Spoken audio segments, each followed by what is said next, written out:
Good evening, everybody. Thank you very much for coming to the 18th Annual Elisabeth Mann Borgese Ocean Lecture.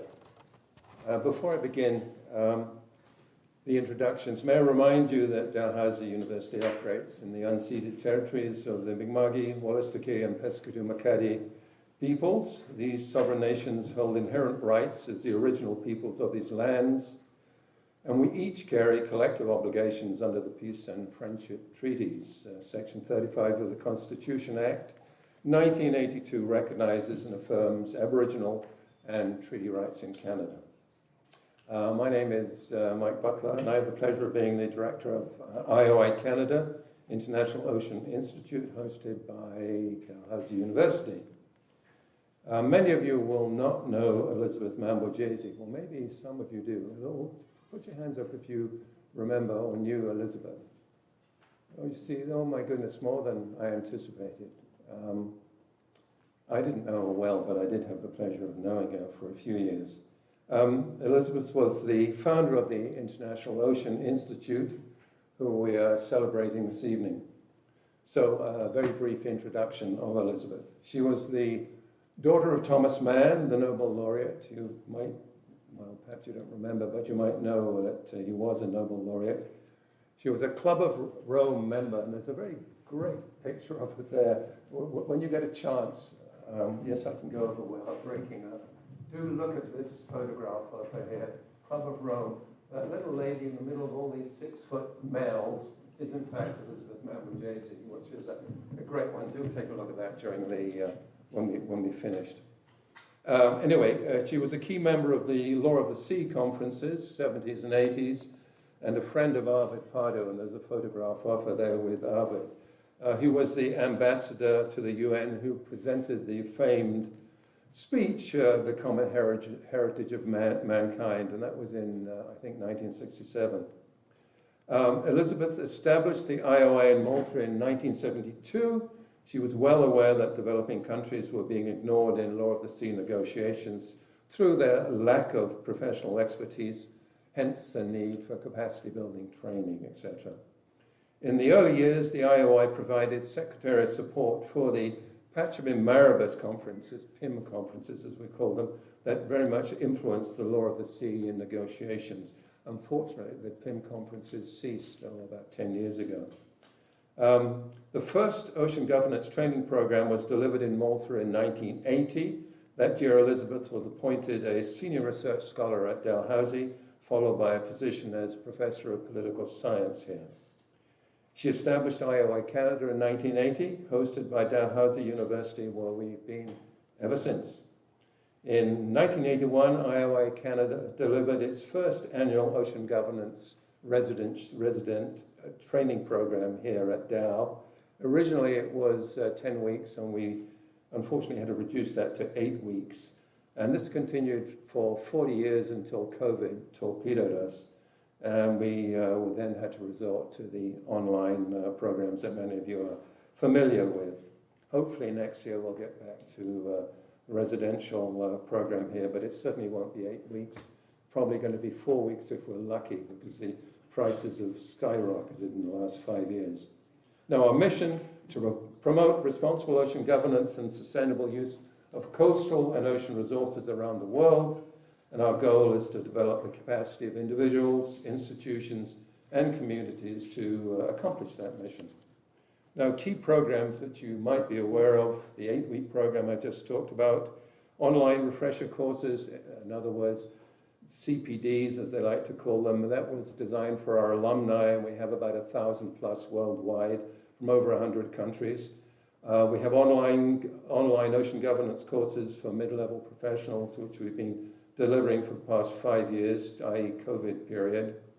Ocean academies in Hainan, and Sylvia is here from Hainan. It was partly because of her efforts that we actually proceeded to present those academies in Hainan. You probably remember where Hainan is. If not, visualize China, and there's a sort of bubble near Vietnam. That island, that's Hainan. And the National Institute of South China Seas is established there, and that's where we were presenting this 10-day academy program not just for Chinese, obviously the Chinese know how to do these things easily, but it was very much for the ASEAN countries, which, and unfortunately COVID, of course, torpedoed that. Maybe, and I'm looking at Sylvia, maybe we'll get back to those. Her boss knows about that. We are one of 5 training programs worldwide, the others being Brazil, South Africa, Thailand, Malta, China.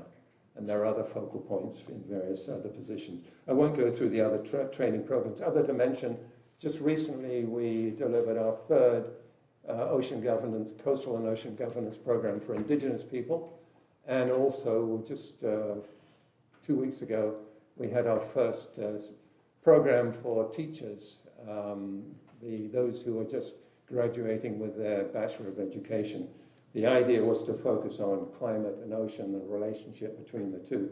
And apparently they've been very successful, and we will be doing it in the other faculties of education in Nova Scotia. And there are 5 universities, as you know, that have faculties of education. Now, let me acknowledge our collaborators. TBTI, and you're going to hear about Too Big to Ignore, the small-scale fisheries global program that Dr. Chuenpagdee leads. The other supporters, Marine Affairs Program, Max, thank you very much for that. PETA, Bay of Fundy Ecosystem Partnership, and National Society, what does it stand for, PETA? Tell me what. Nova Scotia Institute of Science. Anyway, they're also supporters, and our headquarters in Malta. So thank you very much to all of them for ensuring that you're going to get this delightful lecture this evening. Now it gives me great pleasure to introduce the moderator of the 18th Annual Elisabeth Mann Borgese Ocean Lecture, Dr. Ratana Chuenpagdee, who is ideally qualified to lead this evening's topic, namely small-scale fisheries, food security, social justice, and biodiversity. Dr. Chuenpagdee is a professor in the Geography Department at Mann Memorial University with degrees from Thailand, USA, UK, and Canada, the last being a PhD from UBC on resource management and environmental studies. Ratana leads this global research program entitled Too Big to Ignore that focuses on, obviously, small-scale fisheries worldwide. This is also part of the multi-million-dollar research program at the Ocean Frontier Institute that many of you are aware of, and that's a collaborative research program involving universities, governments, private sectors, and communities that is actually primarily focused on the North Atlantic. So will you please welcome Dr. Chuenpagdee, who will introduce the panel of speakers and, I'm pleased to say, moderate this evening's proceedings. Ratana, the floor is yours.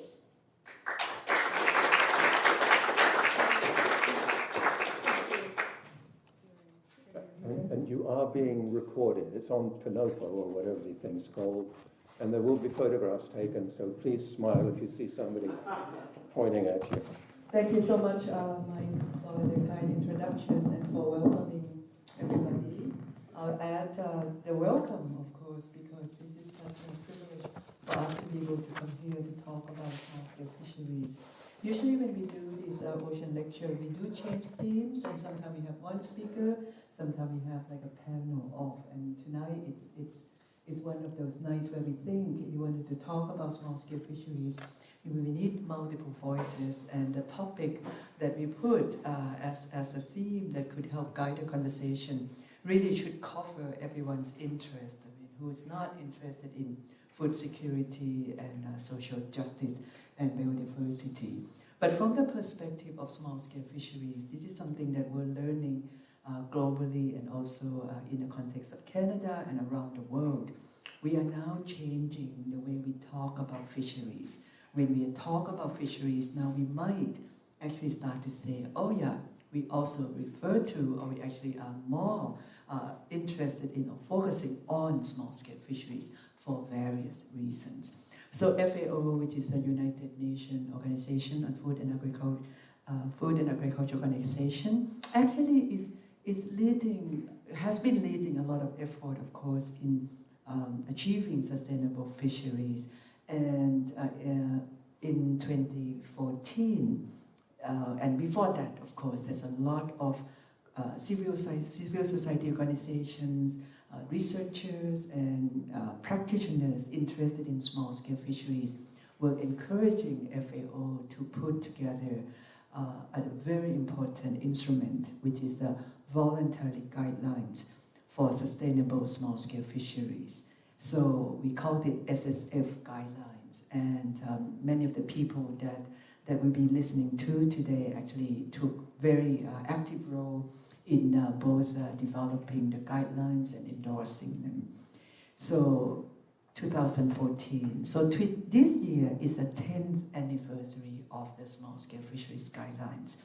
So again, it's bring us to another milestone, if you like, to think about how we might want to look at what we have done in terms of supporting, promoting, help government and researchers and community groups think about what we need to do differently if we are interested in sustainable small-scale fisheries. So of course, there's a lot of lessons that we can learn, from around the world, and also back in Canada, and linked also to other topics, because small-scale fisheries do not operate in isolation. So we need to also, we know that small-scale fisheries linked to the communities, linked to many of, like a sustainable development goals, for instance. So there are many reasons to want to have conversation about small-scale fisheries, especially when we think about the work that Elisabeth has done in the past and what we're going to be hearing today.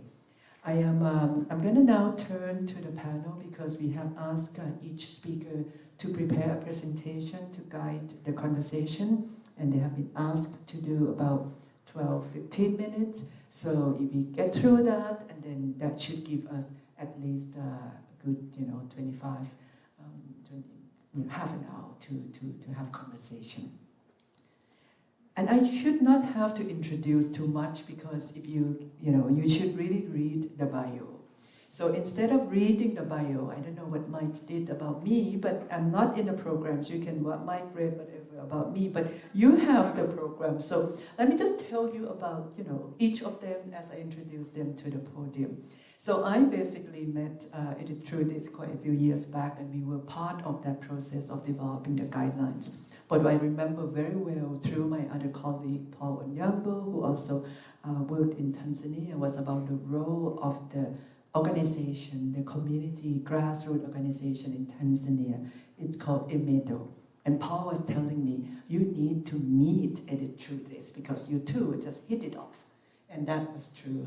So since we met at that time, we continued to collaborate and work, and I've been really admiring the work of Editrudith and all the energy and the fantastic and very important work that Editrudith has been doing to support small-scale fisheries, not only in her community in Tanzania, but also around the world. And it's so, we are so fortunate, because Editrudith is doing a PhD now at Brock University, so that's why it's a little closer to be able to bring her here. So thank you so much, Editrudith, for coming, and now we'll turn to your presentation. Yeah, so good evening, everyone. Thank you, Ratana, for introducing me, and I'm really honored to be here this evening, to be part of this panel, sitting together with these brains here is really an honor to me. And this evening, I'm going to share with you and send what I would call a message of hope when it comes to implementation of these international instruments. So I'll be sharing the Tanzanian experience, because as she has mentioned, I've participated in the development process of the SSF guidelines up until when it was adopted. I was the one who read even the statement supporting the adoption, and I was in the very forefront in its implementation in Tanzania. So, I hope it's working. Okay, yeah, so, it's working. Yeah, so I'll be very quick so that we get some time for questions and dialogue. And just briefly, as a global context, the adoption of the SSF guidelines in June 2014 by the Committee of Fisheries, COFI, in Rome, was hailed by everybody in the small-scale fisheries sector globally as a historical event, but also as a turning point for millions of the fishers, fish workers, and their communities. And this recognition stems from the fact that at that moment, the small-scale fisheries was recognized due to its contribution to food security, poverty alleviation, and sustainable development. And during that moment, it was a moment of glory because it was a time when it flipped the narrative. It was the time when the global space started now looking at the small-scale fisheries at that policy-making space, and it's something that had been ignored for quite a very long time. So that's why we were really celebrating and giving that importance to the small-scale fisheries due to its significant contribution to food security. And when you look at the people who are employed in the small-scale fisheries, in the fisheries sector as a whole, in the capture fisheries, 90% of them who are employed are small-scale. So here you see how significant they are. So these guidelines, they focus in human rights, they focus in social justice and equity, particularly in the vulnerable and marginalized communities. And they've been established as a powerful tool for advancing the rights and livelihoods of the small-scale fishers and their communities. So the adoption of the guidelines demonstrated a commitment of inclusivity, but also a commitment of participatory governance, offering a framework that could catalyze transformative changes in the lives of millions of people whose lives and livelihoods are dependent on the small-scale fisheries.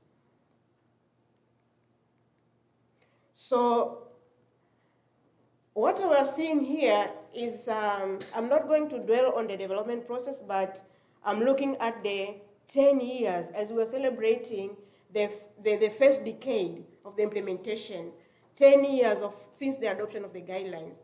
How far have we gone? What has happened in the global space? Just in a glance, but then I'll zero into sharing the practical examples in Tanzania. So when you look at that line, it hasn't been a straight line as you are seeing. So in 2014, that is when the guidelines were endorsed by COFI. And immediately after endorsement, there were different processes, including the regional consultations, looking at the regional level, how the institutions, the actors in particular regions could support the implementation of the guidelines. But then, going further down, I'll just focus on the Tanzania. In 2021, I don't know if I could have pointed, but the pointer? Oh yes, here. So in 2021, that is when Tanzania was the very first country at the global level to have the National Plan of Action for implementation of the guidelines. So that process is what I'm going to zero in this evening. And then after the signing and launching of the National Plan of Action, in 2022, we are also very active in the celebration of the International Year of Artisanal Fisheries and Aquaculture. That also helped in giving profile to the small-scale fisheries. And there was an international committee that was established, and I happened to be the vice chairperson of that international steering committee. But also, Tanzania took the lead in representing Africa in that committee.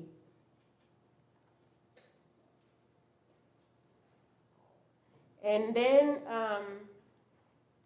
in 2023, 2024, so here in 2024, Tanzania again, we did celebrate, as we are celebrating the 10th anniversary. For the first time, we are the first country, we organized a regional celebration of the SSF guidelines that brought in together different countries, actors from all the places in Africa. So, briefly, Tanzania is a very blessed country. If you look at this map here, you will see these main water bodies. We have the whole stretch of the Indian Ocean, which is more than 1,000 square kilometers. We have Lake Victoria, which is the largest freshwater lake, actually the second in the world and the first in Africa. We have Lake Tanganyika here, we have Lake Nyasa here, and we have a lot of other small water bodies. And as I mentioned, Tanzanian fisheries is dominated by small scale. About 98% of our fishery is small scale. So in the implementation, prior to developing the National Plan of Action for implementation, that was preceded by workshops. And as I said, I participated in the processes, the technical consultations and negotiations at the international level in Rome, back in Tanzania. So we had to bring the message back home. We're saying bringing Rome back home.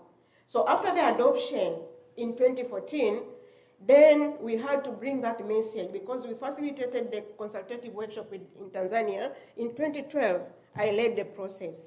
So now, after that, what has happened, this is now the booklet. And this booklet is nothing on its own unless it is implemented. So this consultative workshop, as you are seeing here, brought together various stakeholders in the national level, academia, researchers, government, and everybody. And this is what gave us a stepping stone towards the whole process. So immediately, in 2017, as a country now, the ministry had this first letter of agreement with FAO, and we started now the process of developing the National Plan of Action. We started by forming National Task Team, which we called NTT, and it was also very inclusive. It brought in almost every actor within the sector. And our role has been to oversee the development and implementation of the National Plan of Action. That picture there is a part of the team of the NTT. And then immediately after then, we had now the National Inception Workshop, introducing the project, the process towards developing the National Plan of Action. And through that process, from the beginning, we looked at the process of developing the NPOA as also a capacity strengthening process. I'll talk about that later. And yeah, so what we did also, we continued with the raising awareness because during the consultations, not everybody participated, and therefore we mapped every workshops, meetings that were happening at the national level. We were asking for a slot to make a presentation. So we had different meetings here that were happening. And at the same time, looking at the chapter 8 of the SSF guidelines about gender equity,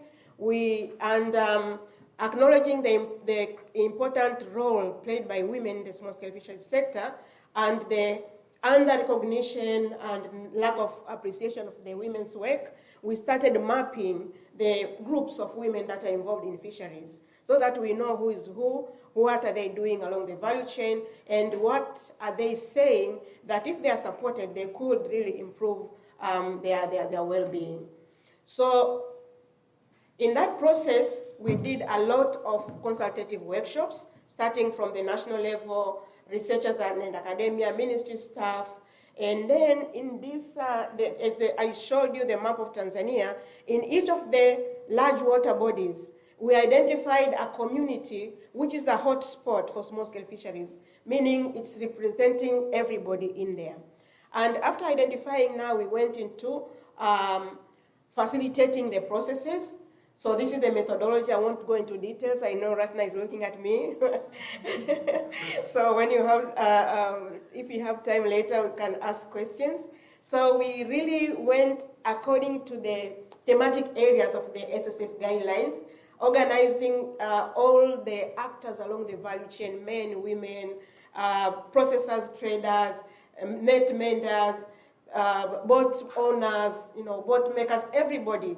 So what do you think is an important element that once implemented, you will feel that it's going to address the challenges that you are facing? So that process, again, these are the workshops of the process. We developed questions and everything. And then that process is what gave us the zero draft of the National Plan of Action. And after really doing like validation workshops, then we came up with the National Plan of Action that was launched in June 2021, being 7 years after the adoption of the guidelines. So we'll see here now it took very long, but at the same time it was a very important process, and it's worth it. Yeah, instead of like just going and jumping in with your own solutions, but it was really worth it. And as I said, having guidelines as a tool for empowerment.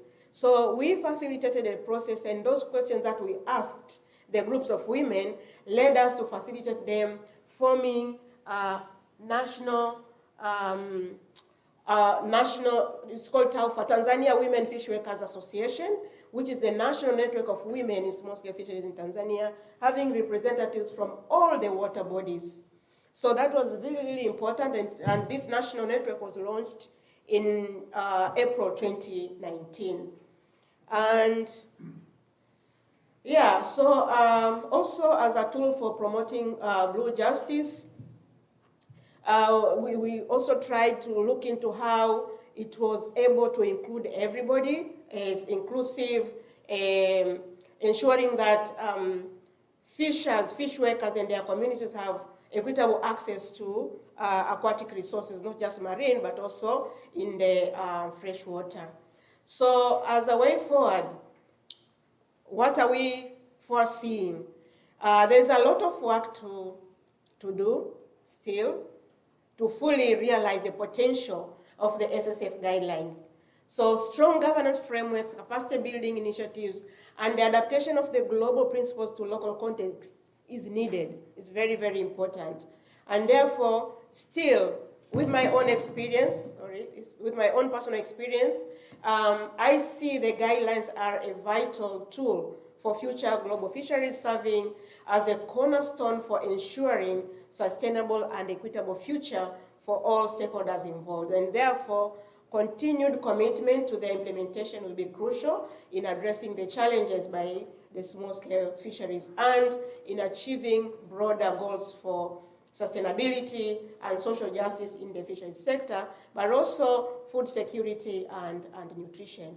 So thank you so much for having me this evening, and I'm looking forward to further conversation, discussions, and if you have some questions. Thank you so much. Thank you, Editrudith. Congratulations, Tanzania, for being able to take something that some people might be wondering, is that just look good on paper? Can you really see it implemented? So Tanzania is one of the few countries actually that have been successful at taking these to the implementation level, and we learned a lot from that in terms of the effort that needs to come from all stakeholder groups and with leadership, I think, right, to make it done, and commitment from the government. So now we have to wonder, right? Can we see that in other countries around the world? And where we are now in the context of Canada, we also need to have good conversation about small-scale fisheries, because we do have them in Canada. Canada is one of the member states that support the adoption of the small-scale fisheries guidelines and also the implementation. So our next speaker would be introducing us to small-scale fisheries in Canada and talk a little bit about some of the opportunities here. So Evan, we work together because I don't know now how many years ago Evan came to the lab. He was doing his PhD up in the Northern Peninsula in Newfoundland. And I'm just looking for, groups of people to talk to about the small-scale coastal communities. So of course, he found us the Too Big to Ignore and the work we do in the Ocean Frontier Institute. So we have been really have wonderful collaboration. And now Evan is the leader of TBTI Canada, which is a national hub, which is the way we could think about supporting small-scale fisheries around the world. TBTI is a global network, but for each country, we'll have to rely on more like a national-based effort. So thank you for doing that, Evan. So please, the floor is yours.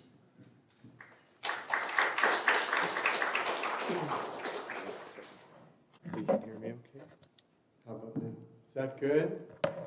Awesome. Okay, so you're going to see a slideshow, but it's just going to be a rolling bunch of slides to give you a sneak peek of a book we published about small-scale fisheries in Canada, which is open access and free, called Thinking Big About Small-Scale Fisheries. And you're going to see all sorts of great authors in there that you might recognize, some you might not, which really shows essentially the incredible comprehensive effort 60 authors came together to document for the first time at this scope and scale that small-scale fisheries do exist in Canada, building on a long track of really wonderful research and development and thinking, including by people like Tony. I was hoping it would come up just as I turned. So my name is Evan Andrews. I'm at Memorial University in the geography department. I do work with Ratana, and as part of that, we get all sorts of wonderful opportunities to have good conversation with a number of people about what small-scale fisheries are. And those conversations are especially in the global setting. And so today, my talk is really going to be about what happens when we take small-scale fisheries from that global setting into the Canadian context. What new things do we see? What new opportunities are there to look seriously about what's happening on the coast and in the oceans, and to reveal those big challenges for which we need governance, ocean governance, to take a look at. And I'm even going to be brave enough to say that we don't keep it in the Canadian context. We elevate it into a special focus for all of us, knowing that it brings a lens to look at a number of really important things, including the justice issues being faced by small-scale fisheries across Canada, as well as the key contributions they bring to many of the things we're talking about, food security and social justice, many things you enjoy. My parents like to come to Newfoundland, and I catch them. They're just staring at the small-scale fishing boats just for hours, and I remind them that I, in fact, am also around, so they can come talk to me. So today is going to be an introduction, essentially, of TBTI Canada, and a little bit of a teaser into the kinds of really fascinating problems and serious opportunities we can take if you join us into the movement to bring visibility, recognition, and supports to small-scale fisheries across the country. I am going to start with the work of Rosemary Omer, who contributed a chapter which is based at the end of this book, which is essentially the last contribution that she began in the book before she retired. And she argues that from every institutional viewpoint we have, we make choices about what to focus on, what should be context, and what's noise. What we might not have to consider, whether that's in our empirical or conceptual models, or when we design policy, or in the everyday ways we live our lives. The challenges, of course, she argues, is that those don't exist in isolation. They come together, they contradict, they become complex. And so we need a way to think about those things, to get into it together in order to, in fact, advance many of the commitments that we have, that Canada has made around marine conservation, sustainable development, and more recently, climate change adaptation. And so what I'm arguing today is that some small-scale fisheries actually provide that space to do it. So we ought to be talking about where they are, what they look like, and what they can offer.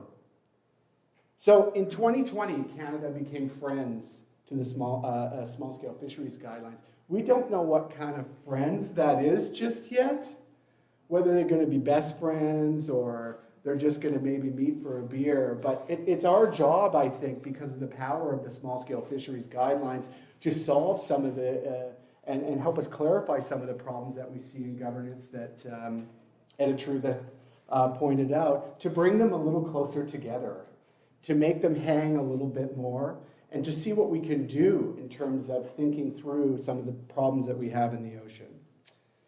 So, in response to this friendship and the opportunity, us in TBTI Global, as well as the Ocean Frontier Institute Module I, and a few other wonderful colleagues across Canada, decided to respond.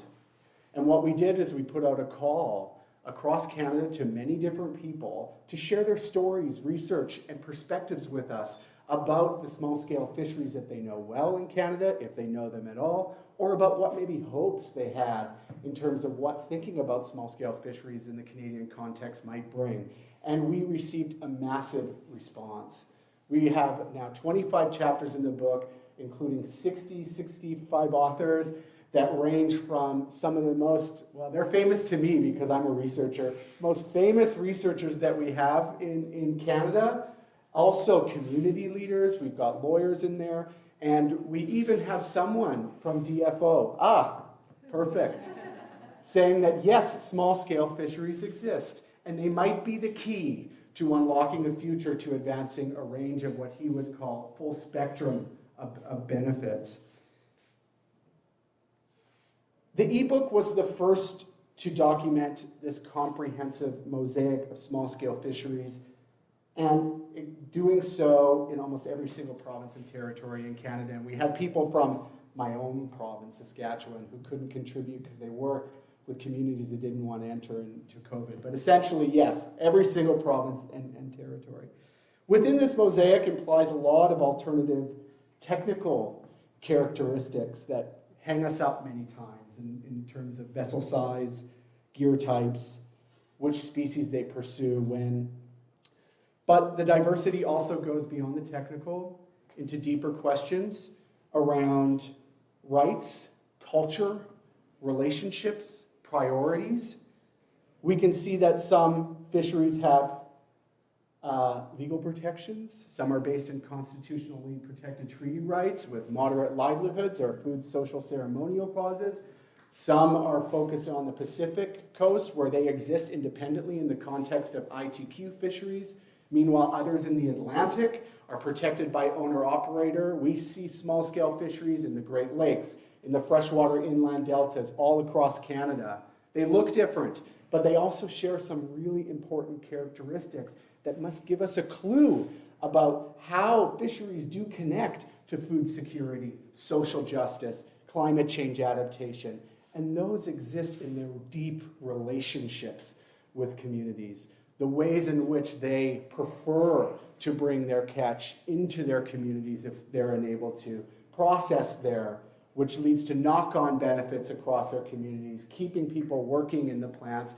And in Newfoundland, at least, when there is a plant in a community, that community survives. And so these kind of contributions and linkages are really defining features of small-scale fisheries. We just need to find ways to support them. And what a better way to do that by trying to bring all of this diversity together and try to create a different conversation around what exactly do we need to collaborate and to plan as a group across policy, research, and community spaces where there are many tensions, and those tensions even exist in the same aquatic or ocean spaces. What a great challenge, but that's the kind of challenge that we need to do in order to deal with many of the commitments that we've made. So, if we start to look at these small-scale fisheries and based on this connection, this independent, communally owned kind of fishery that exists in a lot of different contexts, we can kind of see their contributions, and these have been documented in the book, to food systems, local food systems, food security, through things like community-supported fisheries networks, dried fish, co-ops, many things we're talking about since then. They contribute to well-being, sustainable livelihoods, employment, based on access to resources and markets. They are living libraries in some cases, capable of supporting knowledge transmission and cultural persistence across generations, if only we keep finding ways to support them. And they have organizations and political capacities that can give us insights in how to adapt to changes that in fact communities want to adapt to, and resist interventions and changes that they actually want to avoid. Unfortunately, we're learning a lot in this book that they face injustices. They're surviving in many cases against great odds, working at the same time to keep resources healthy, what Svein Jentoft calls the gift of community. They face a lack of acknowledgement and recognition in many policy and legal contexts about their basic patterns of practices, their ways of life, and the alternative livelihood contributions they can make. They are facing difficulties in terms of access to resources. These are distributional kind of concerns. They have safety issues happening. And there's other sources of injustice that we might call more procedural in quality. You know, systematic and structural barriers that include small-scale fisheries from the conversation.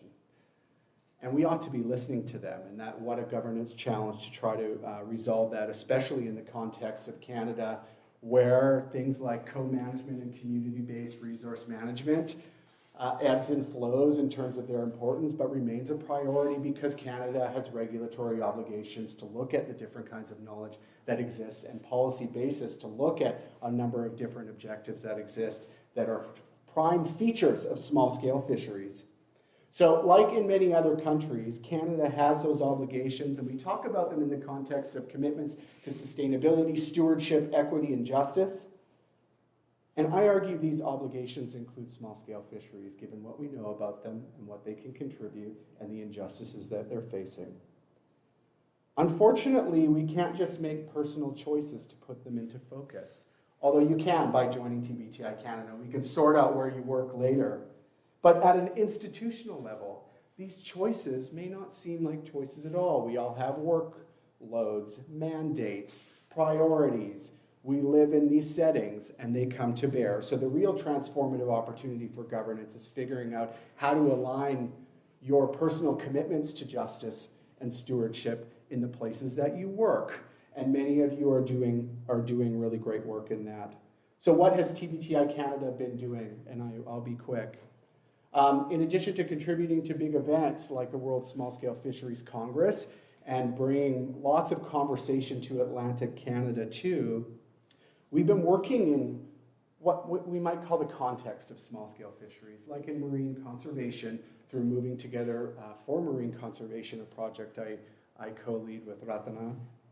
And as a part of this, we've been going out on the coast talking to all sorts of people, trying to figure out, how do you connect to the ocean? How do you connect to the coast? And big surprise, they connect through the fishery, whether historically or current in family or desire to connect to it. They just haven't been really asked in a long time.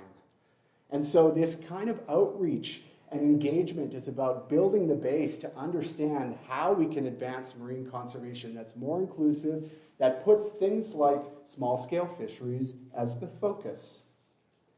We've also been working in deep, in kind of really complicated spaces, working at governance challenges related to things that cross the buckets and the silos, so to speak, that cross conservation, climate change, aquaculture, and fisheries challenges. For example, we were just in Borgese talking with Chief Elaine Ingram, who's chief of Borgese First Nation, as well as Dr. Barbara Barter, who works with the town council, who for 20 years have been trying to set up a national marine conservation area and trying to do so to protect sustainable fishing as well as a community based on a sustainable fishery.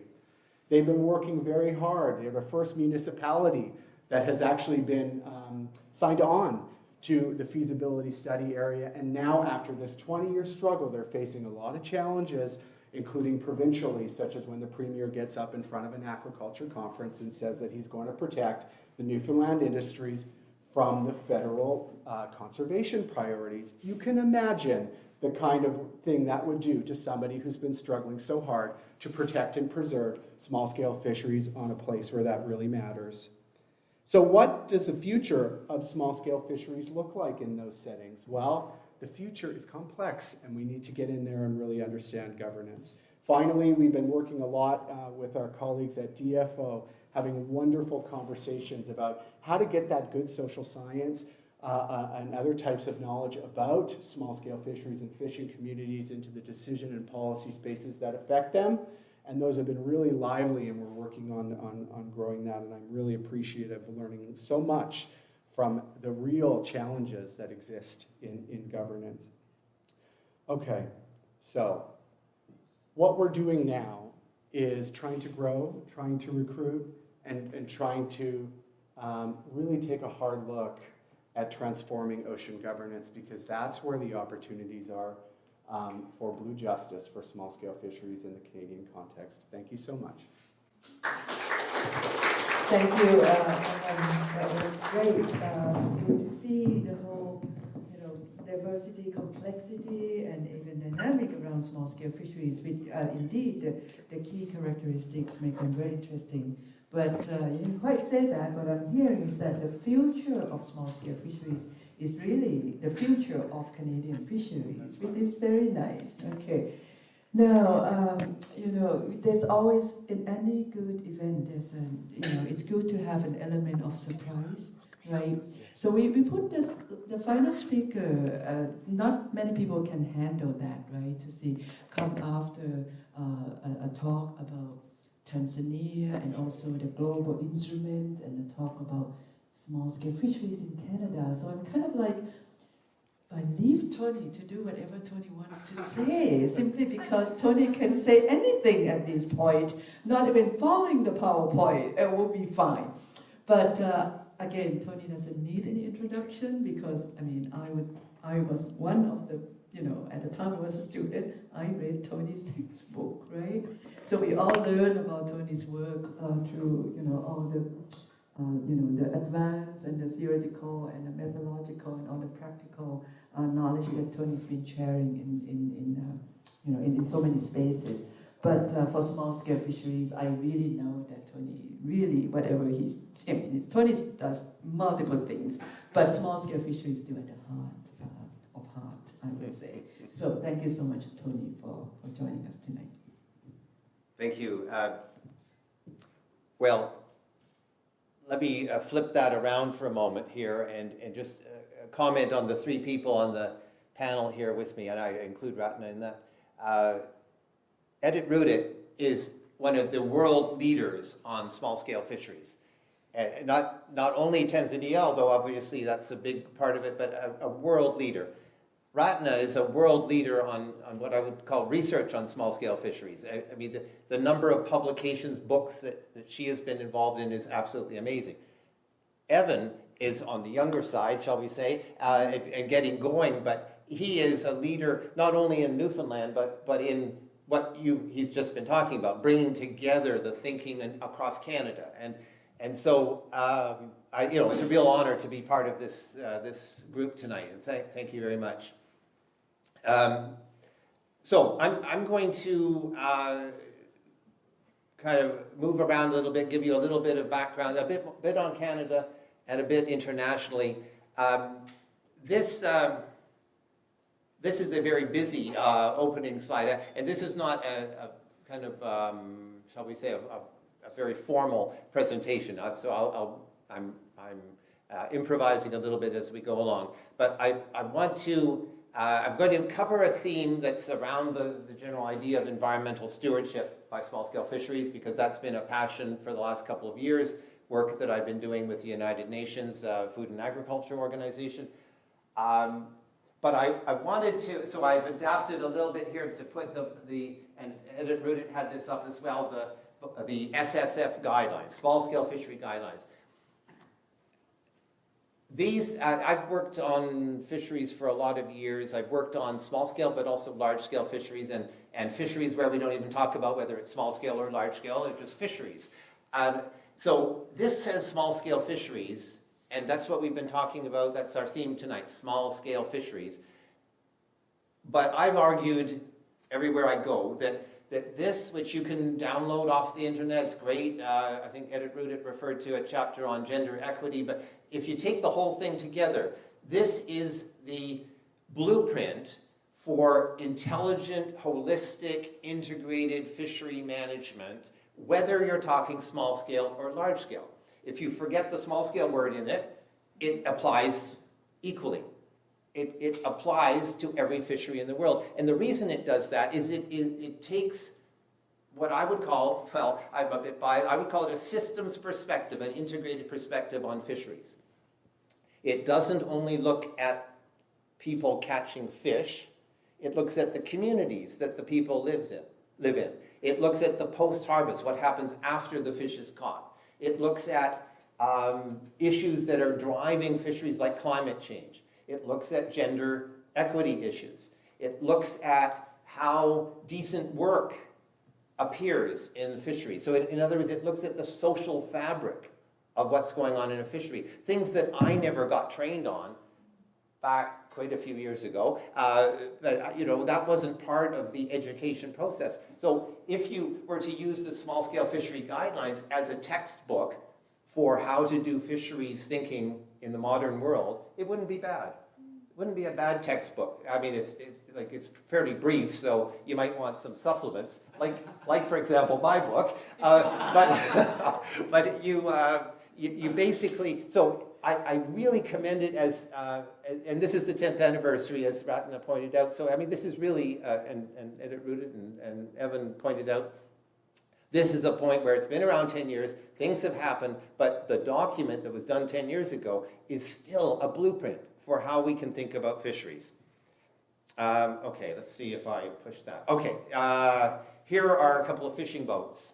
They're not going anywhere at the moment because, and this is a participatory session here, because they are in what body of water? Thank you, Peter. Yes, these are fishing boats in the community of, thank you, I guess, Halls Harbor, a beautiful little fishing community on the Bay of Fundy, Nova Scotia. I start with this one, not because I've done some deep research on Halls Harbor, but just because I like the picture, and it's essentially a picture that reflects the kind of small-scale boats that I have focused on over much of my career. Now, lobster boats have got bigger than this over time, but I think there's, and we could have Evan was talking a lot about small-scale fisheries in Canada and showed some pictures in the background. I think, we got a feel for what we're talking about there from those pictures and the discussion. But there are debates as well. And, if you go down to southwest Nova Scotia, down, like, say, around Yarmouth or Pubnicos, let's say, and you see $1 million boats with $1 million lobster licenses connected to them, and you wonder, oh, is that small scale? And so we can have that discussion. I mean, these I would say, there's no doubt, there's a small scale boats there. So I've had this passion it goes back a very long time, but let's just say for the sake of argument, the early 1990s when the cod fishery collapsed. And I was on something called the Fisheries Resource Conservation Council, FRCC, appointed by the federal government to kind of look into what happens after the cod fishery collapses. And I met with a whole range of coastal community people, fishing people, and also coastal communities generally. And I gained a passion for small-scale fisheries that maybe I had before, but it was especially there, and for fishing and coastal communities generally. So although tonight is about small-scale fisheries, we've heard from, I think, all those before me about fishing communities themselves. There's homes there, right beside the fishing boats. So it's not just fishing boats. My career, in my early days, I thought of fish and boats, and that was a fishery, fish and boats. But there's homes right there. There's where people live. you know, there's transportation, there's other stuff that goes on in Halls Harbor, even though it's a very small community. And then down the road, there's larger communities. You get to Digby, down the Bay of Fundy, a substantial community with lots of stuff going on. Fish plants, as was pointed out, the importance of fish plants. So the importance of coastal communities goes beyond the fishery, although we're talking tonight about the fishery. Coastal communities are like sentinels monitoring what goes on the coast.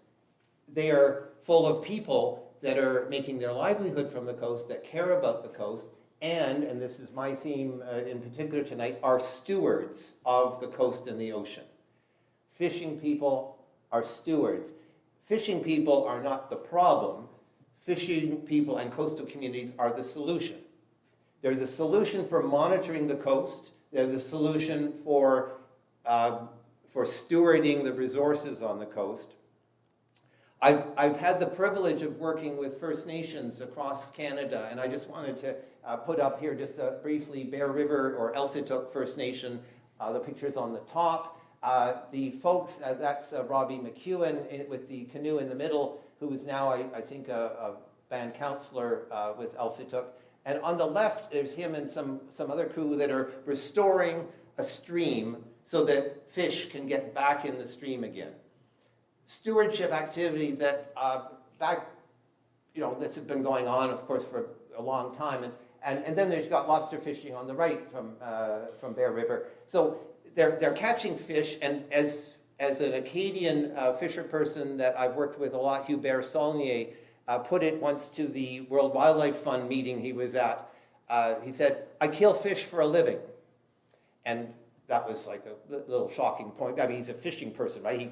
So can I just check, like he was just telling the truth there, right? He kills fish for a living. But that's not necessarily, what is thought of as conservation. But Hubert also was deeply involved in work to protect the North Atlantic right whale.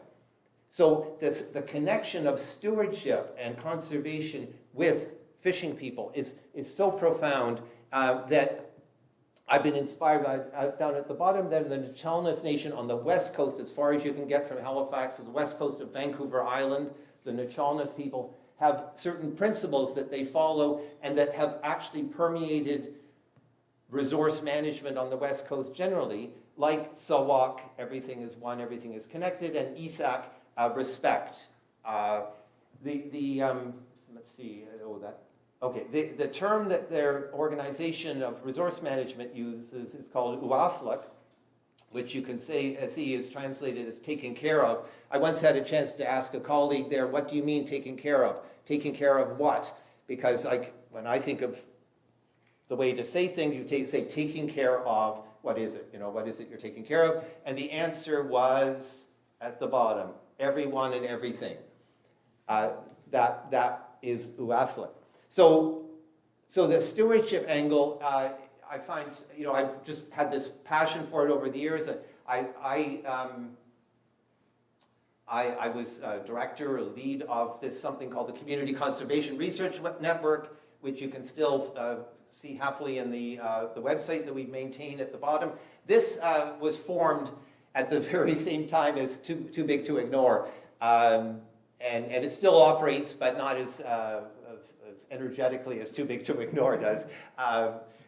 But basically trying to look at how communities and people using resources like fishing people, how they are conservationists and stewards. You might see this publication, which you can download off the website.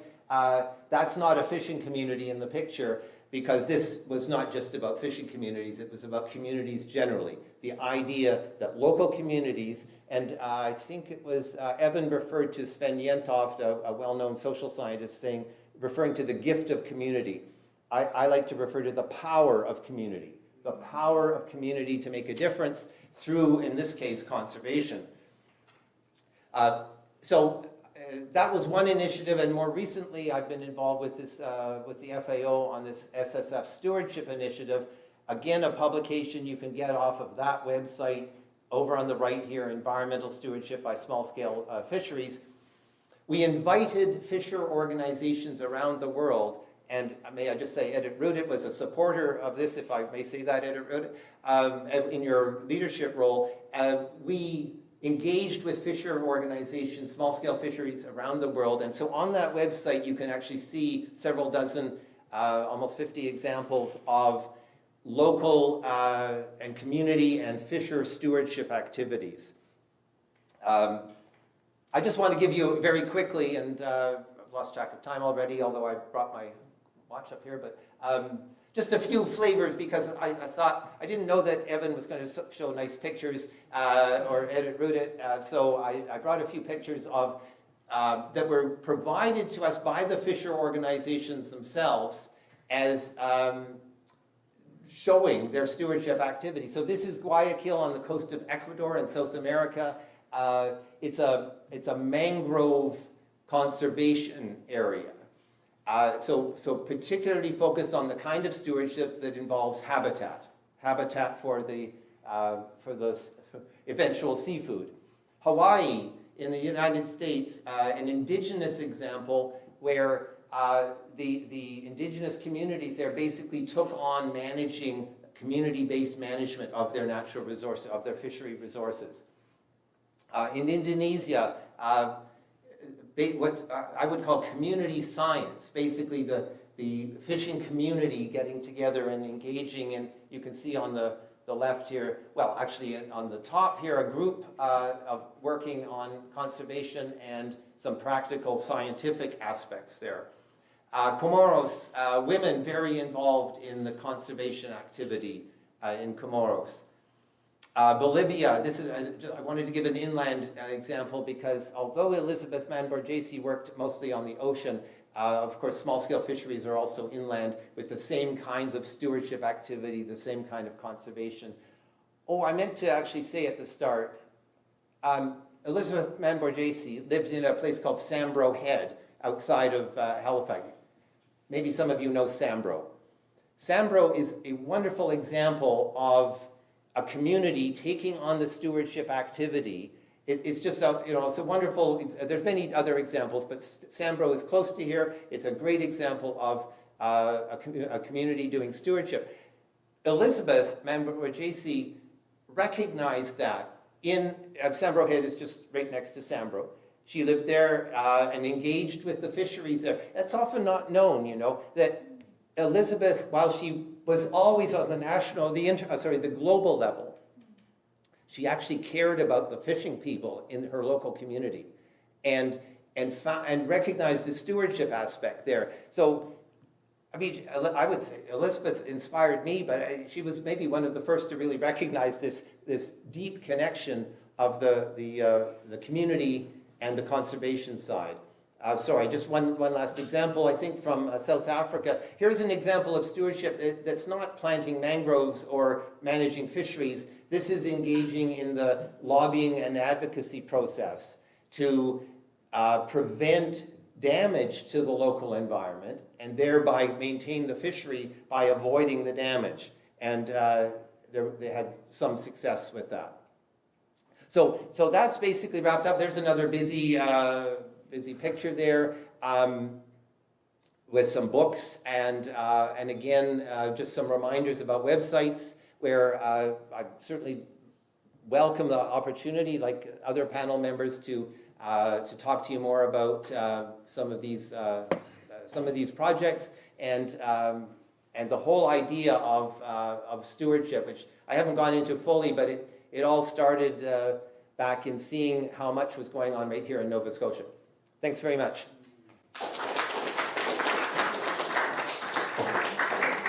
Thank you so much, Tony, for that. And again, this is like I like not knowing where you're going with this, and I could have changed one of the topics from biodiversity to stewardship, but there's a connection anyway, so that works. So thank you, our panelists. That was a wonderful, coverage, I would say, and really strong portray of the importance of small-scale fisheries and why we wanted to have conversation about them. We do have at least 20 minutes or so just to join, invite you now to join the conversation. So there's Kwasi has a microphone, and the speaker has a microphone as well. So you have any comment or question, we're welcoming them now. Kim, let's hear from Kim. Can you hear me okay? Yep. This feels like a bit of a flashback in a world that I've been out of for some time. But 10 years ago, we were sitting around a small table in Cornerbrook discussing the implementation of the small-scale fisheries guidelines, which included folks from DFO and the university and some fish harvesters in the area. And I'm curious about how those conversations have evolved, not necessarily in Newfoundland and Labrador, but within the Canadian context. Does it seem like there's more of an appetite to recognize the value of the guidelines and to advance their implementation? Yeah, thank you. Editrudith was sharing with us earlier that she did write her comments on this particular question, but not looking necessarily at what's happening in Canada. Well, I mean, Tony and I were part of the process where we're trying to think about, how to encourage Canadian government to think more carefully about these guidelines. I have to say that from at the global level, there are only 10 countries, roughly, who are actually writing this national plan of action to implement the small-scale fisheries guidelines. So if Canada is not one of them, you got many friends who are not, right? But I don't know, do you want to comment on that at all, Tony or Evan? About where do they stand in terms of this instrument in the context of Canada? So that's a really great question, and I think some of the work through TBTI has been to, take a look at what's been happening, including whether to what extent those 13 consensus principles exist, where we can find them in the current regulatory and policy approach. And we have one of Ratana's students, Lillian Saul, who did a master's with her, also a small-scale fisherwoman and the owner of a social enterprise, Roots and Wings, who took a look and found that actually many of the principles already exist in the current regulatory and policy frameworks. They just need to be brought together in a different way and on a stronger recognition of the focus of small-scale fisheries in Canada. So in other words, there are some steps that need to be taken, but some steps that have already been taken, in many cases some of the hard work of implementing things like the rule of law, for example. That's already in there. Yes, thank you. So that's a good reminder. A lot of people might feel like because of the kind of principles or kind of philosophy about the guidelines seem to be difficult to implement, but in fact, the work that we have been doing in many countries around the world, including Canada, suggests that it would be not that difficult to implement. It's just a step that needs to be taken. Tony, please. Well, if I may just add a little bit there, I think to me the most crucial piece that's missing is what you do actually find already in some countries, I would say more southern countries, if I would generalize, is what I was mentioning before, the more integrated or holistic way of looking at fisheries that is exemplified within the SSF guidelines. The idea that you can't only look at the fishery, you can't look at the fishery by itself without thinking about where are the people working who are in the fishery, where are they living, what's the situation of the communities where the people who are fishing are living, what's the nature of the work that's being done, what are the gender aspects that need to be considered. So there's certain aspects, I agree with Evan, certain aspects that are there, and the Canadian, I would say Canada's done not bad in trying to look at the ecosystem approach or the ecosystem-based management idea, but that's done within a sort of narrow fishery context. So for me, that's where the guidelines could be looked at, and again, not only small scale. I mean, it's not only the small scale fishery. it's also fisheries generally that could use that kind of thinking that's exemplified in the guidelines in a way, and I've seen that being applied in the Caribbean, for example, and I don't know if Editrudith had some thought about it being applied in Tanzania. To me, that's something missing here. Yeah, thanks for reminding us again that the guidelines, in the way they're written, actually aspects and elements of them are applicable not only on small-scale fisheries.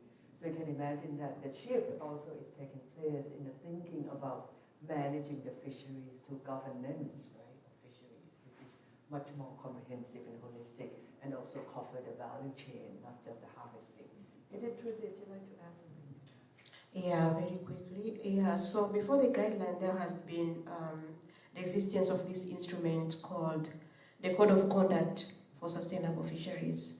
And when you read that document, it also has a mention of small-scale fisheries. But the implementation of that component is what was missing. So it's not surprising that you can have all these components in the regulatory framework governing fisheries in different countries, but the question is, how is the implementation? So that's where the challenge is. So with the development of the guidelines, it's now calling for conscious implementation of these clauses, giving the profile, raising the profile of the small-scale fisheries, considering the its contribution to food security, poverty alleviation, sustainable development, livelihoods, etc., but also looking at the majority of the people that are employed in the sector. So the thing here is, yes, we can have them enshrined in a number of policies, instruments, regulatory framework, but how is the implementation? That's where the challenge is. And because they are voluntary, so you might feel like it's non-legal, not legally binding, so governments don't need to do anything about them. But I think what has been, at least our experience, is that when countries started to pay attention to fisheries across sectors and think about these principles that are in the guidelines, they can really help, and they do align with the thinking of the government already in managing and achieving sustainable fisheries. Sylvia, you have comment? There's microphone, please. Just a second here. Let me get you a microphone because it's, I didn't quite mention, but it's recorded, just the sound, right? The sound is recorded.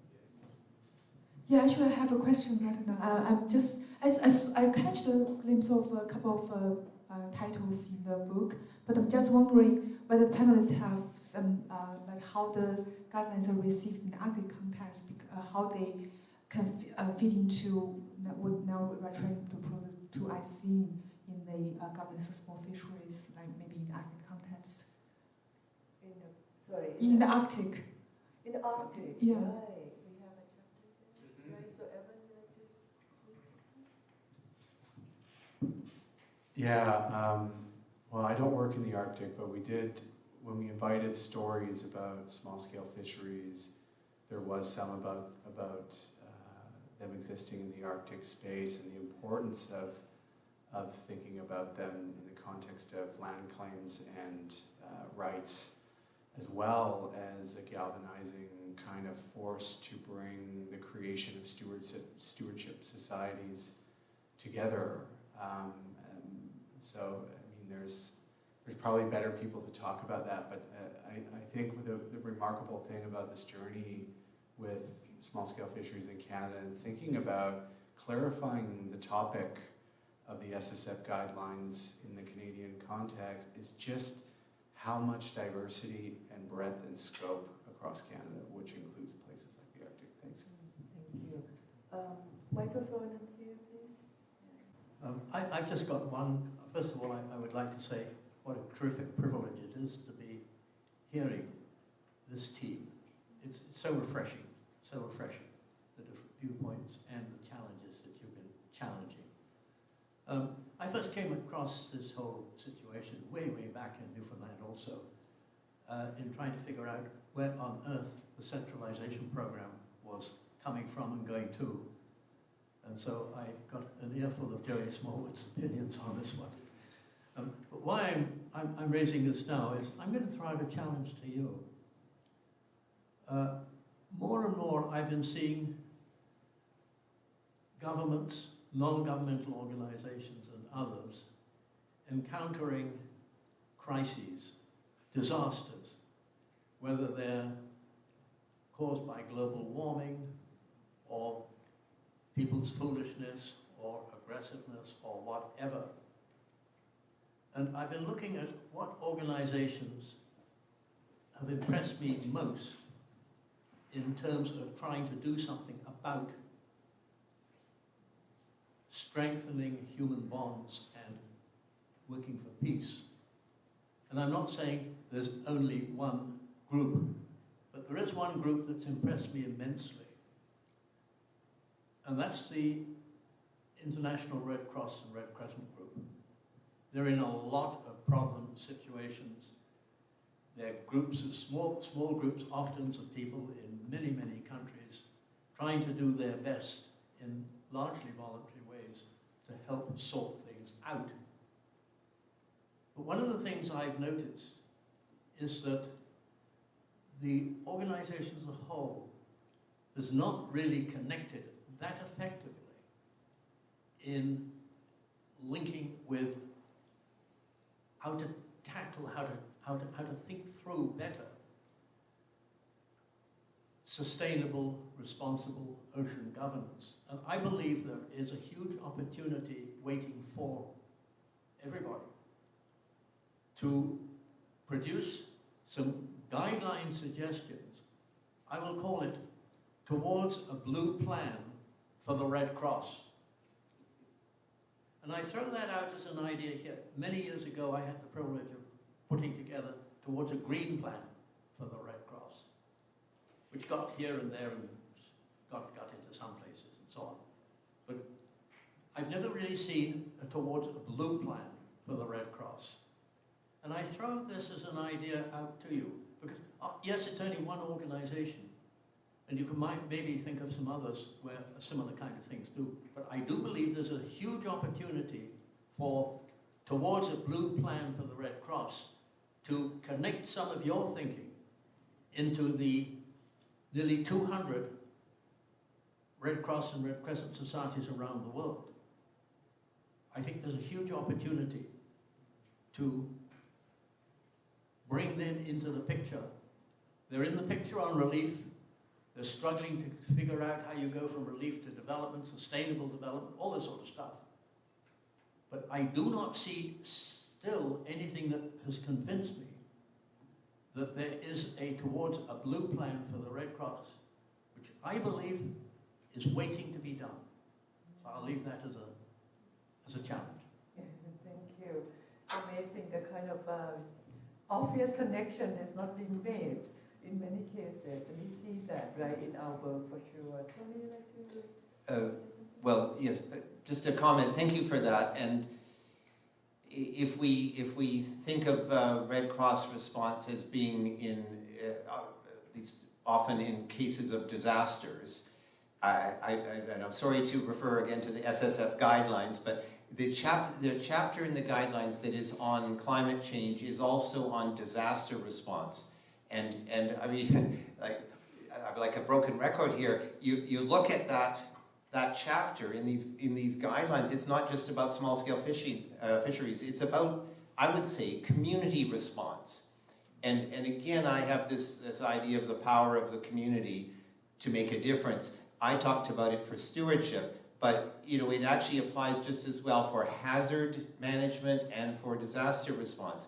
So in some ways you need, I mean, you're an expert on this, of course, but you need a big centralized response, but you also need community involvement, and that's where I think if I were doing that blue plan for the Red Cross, I would really want to focus on what you need it's like a scale issue, what you need at the higher scales, but then what can you apply at the local level, and I think that's a great idea, a great challenge to look at that.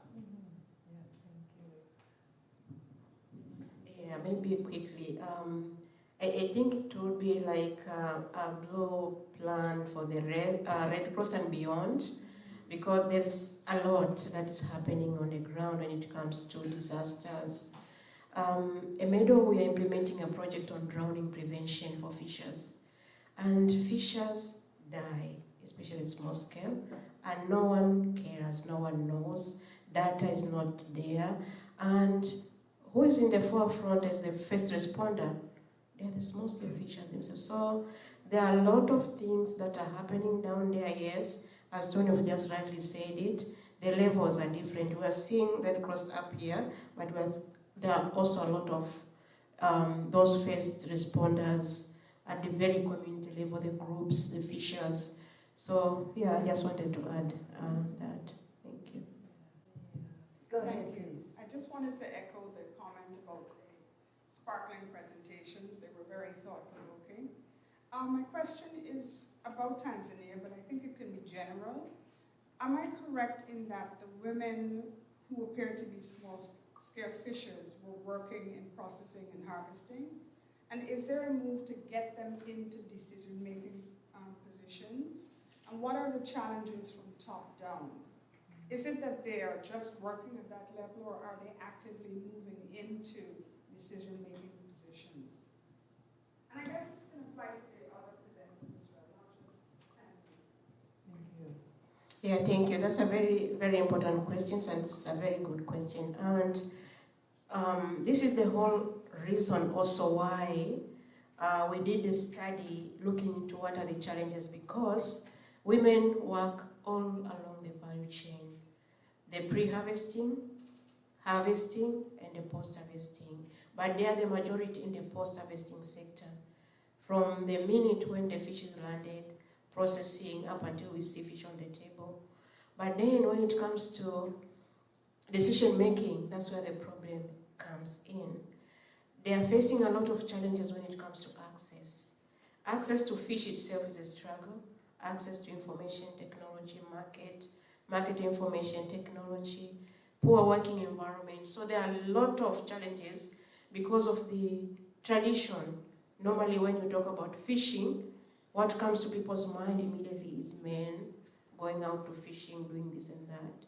So the collective action initiative that we've started, bringing the women together, is to address that. And once they are in that format of institution, they are able at least to engage in the decision making. But also we have these co-management structures. Back at home we call them beach management units.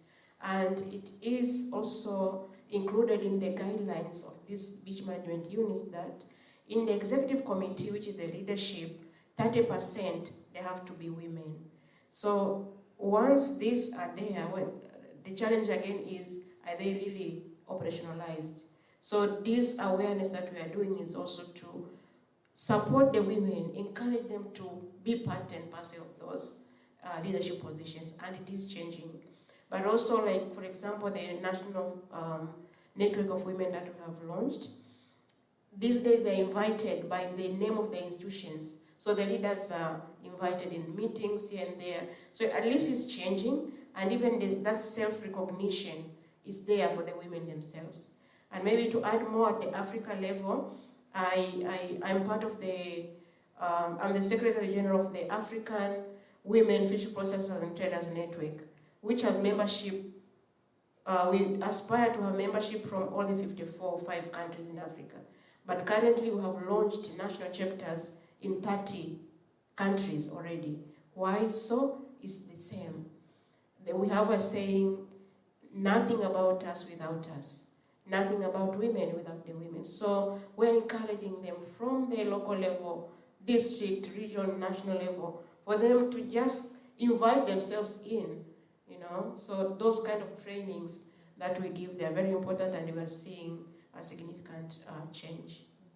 Evan, do you have any example in Canada on this topic? Well, there's a chapter on it in the book. Involved Sarah Harper and a few people from the West Coast talking about the importance of gender equity, not only in the fishery, but also in the management of it, and the key roles that they can play for community survival. And we see that a lot in Newfoundland, that many communities seem to be, and this isn't I don't have data to support this, but seem to be hung together by the persistence and efforts of women.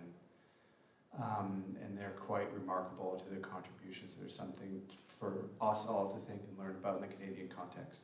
Yeah, and And then also, Christine, who is the co-editor of the book, who I didn't mention, but the cover was there.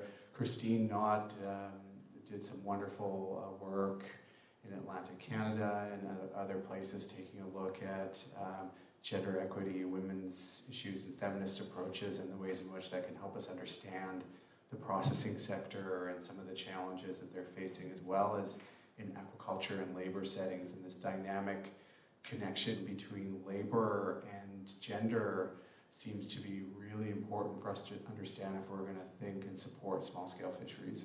And I probably should add that Liu Sao, the student that Evan mentioned, also one of the authors, this is a space is happening also for fisherwomen to be involved in the harvesting. So not just post-harvest. So Canada is really doing a lot better there. Tony. Just a comment that here at Dalhousie University, one of my colleagues, Sherry Pictou, specializes in particular in Indigenous feminism, and she's really done remarkable work on connecting with fisheries as well in that context. But one comment and by the way, you might have, if you really memorized Evan's presentation, you might recall there's a chapter that's labeled with both Christine Knott and Sherry Pictou. It's a very interesting one where Christine interviewed Sherry, so have a look at that one. But I did want to say that it's very interesting. Nova Scotia is an interesting spot because we have many different fisher organizations around the province, and over time, quite a few of those have been led by women, or with the staff people being women. Also, in terms of First Nation involvement with fisheries, quite a few of the chiefs of First Nations that have been very vocal on fisheries have been women over the last little while. The particular person I think of is in Guysborough on the Eastern Shore. Ginny Boudreau has been leading, driving fishery thinking for decades now. Just a remarkable person. So I don't want to make it sound like we solved all the gender issues at all, but I do want to really highlight and note this involvement. It's not like Nova Scotia's, special or something, but the involvement has been really significant and important over time. Thanks. That's great. I'm taking a cue from Mike a little bit here, though noting the time as well. Unless there is any other question, we probably should invite everybody to go and enjoy, right? So I supposed to be saying something, remarkable. Yes. But I don't know if I can at this stage, Michael. I mean, it has been, again, truly my privilege as well to be able to, have an opportunity to listen to the presentations, to learn a lot about what you have done. So thank you for that. And I think at the end of the day, it is really, again, going back to this point about small-scale fisheries are not operating in isolation. They're very well connected to coastal communities, to other fisheries, and other people who produce food. They now play a really important role in governance decision-making. There's a lot of research that from social science and humanities research community in particular, that really providing a lot of thick description and better information about small-scale fisheries in Canada and across the world. And I think we could appreciate that there's a lot more challenges, a lot more issues to really go through. But we have already a wonderful start with the small-scale fisheries guidelines and the work that people like Tony and Editrudith and everyone are doing. So thank you for sharing with us your work and your enthusiasm and the energy. And thank you, Michael, for opportunity to host this particular panel. Please join me in thanking Ratana and her team for, I think, a very informative evening. Thank you very much indeed.